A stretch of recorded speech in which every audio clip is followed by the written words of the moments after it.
crap, guys. Okay, so I just remembered something from the survival logbook, and like, I have a new idea of who the crying child is, if it's not Dreadbear, and I'm just gonna show you. Now, if you remember, there was those answers in the logbook. In the logbook, Cassidy asks Mike, a bunch of questions, right?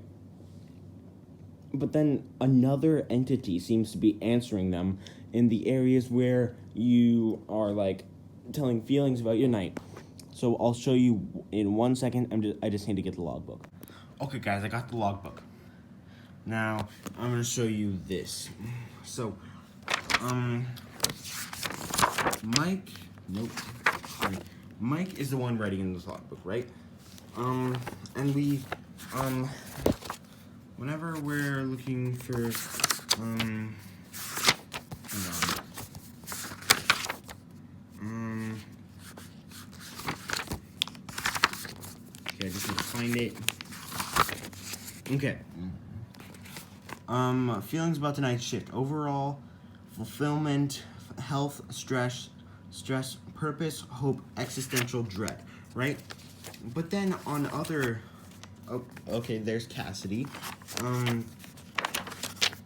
So, if you keep going, I didn't do this page. There's Nightmare Fredbear. So we know Mike. We play as Mike. In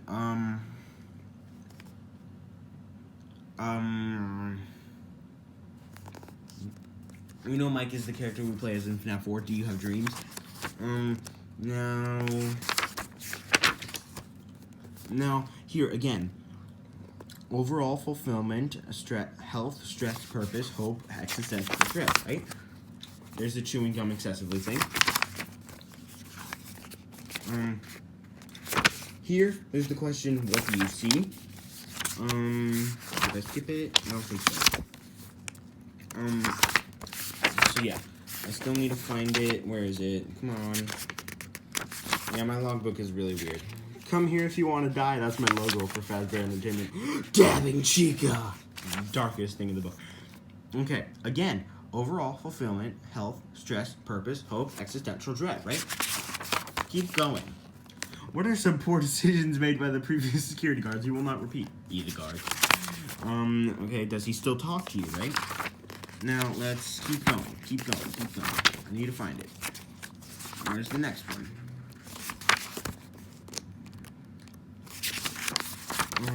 For the glory of the pizza. Okay, now, overall fulfillment, but instead of health, it's I can hear sounds. And stress, purpose, hope. It was for me. Okay, now I'm just gonna put the camera right there. Hi, guys. So I'm gonna keep going. Welcome back to your last day on the job. That is the last day of your first week. What would it take to get you to come back next week? Give me exotic butters. Okay, now I need to find the next one, right? Okay, so here it is. The party was for you. This is what made everybody think that Michael was the crying child. But there was also the answers throughout the book that we already covered some of them. It was for me and the I can hear sounds. But here's the next one. Overall, I can't see, health, stress, I'm scared, hope, and existential dread. But this is the important one. I can't see.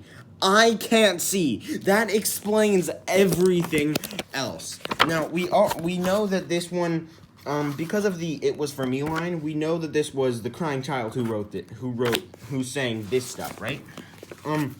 It also says I can't see.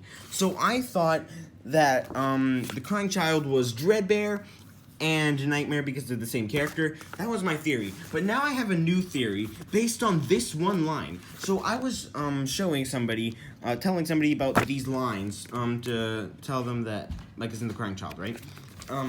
But then I realized something. I was telling them about the "it was for me" line. I can't see and I can hear sounds. But then I thought about the I can't see line, and I'm gonna play you a clip from Daco's coming home video where he's talking about the Stitch Wraith part. Okay, I'm gonna play you that clip. All right. He feels like something else is inside this metal with him.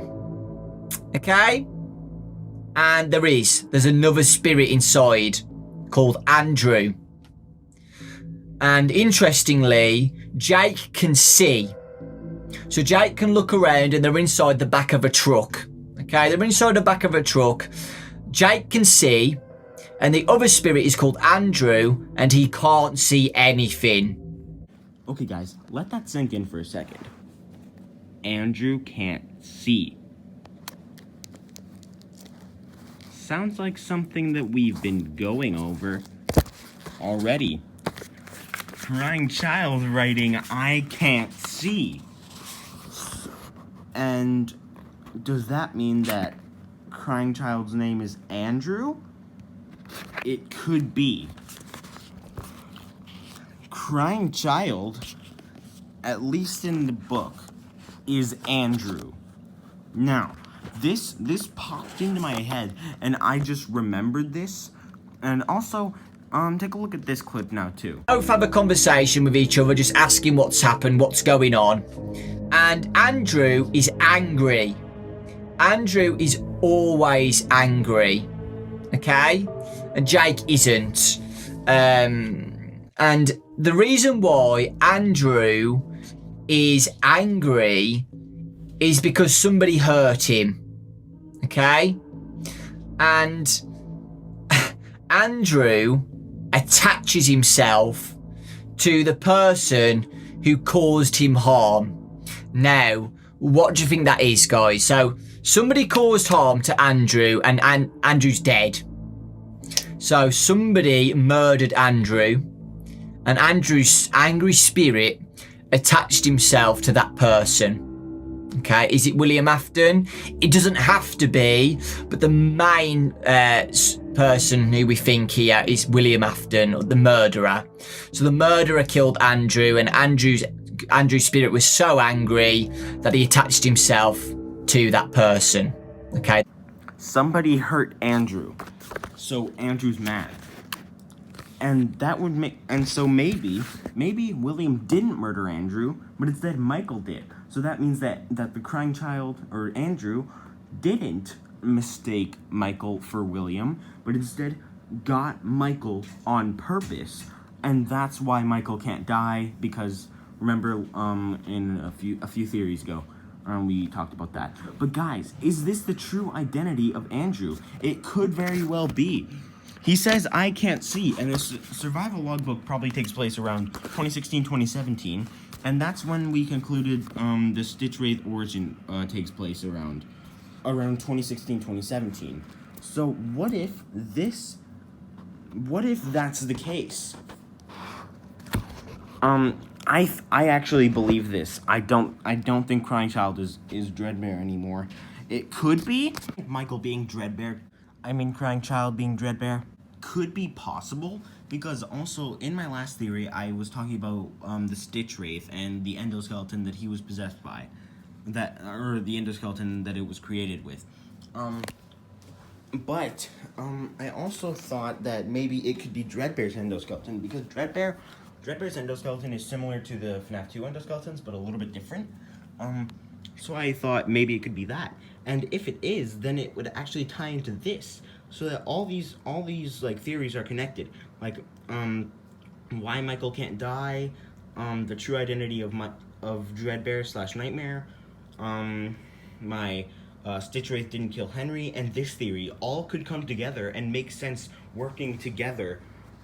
They could all be true simultaneously, where Crying Child died, William put him back together as Dreadbear,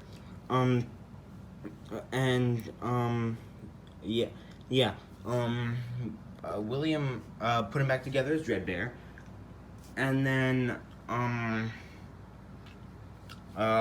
what am I gonna say?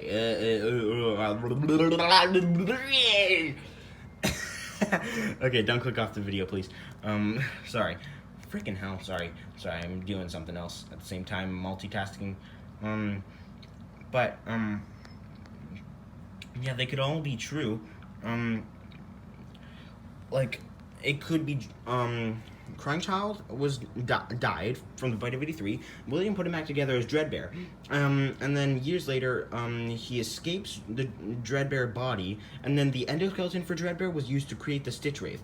But then the Stitch Wraith was also powered by the spirit of the Crying Child and another spirit named Jake as well at the same time. Yeah, but before that, Crying Child goes into Michael because Michael hurt him. Michael killed him. Yeah, Michael killed him.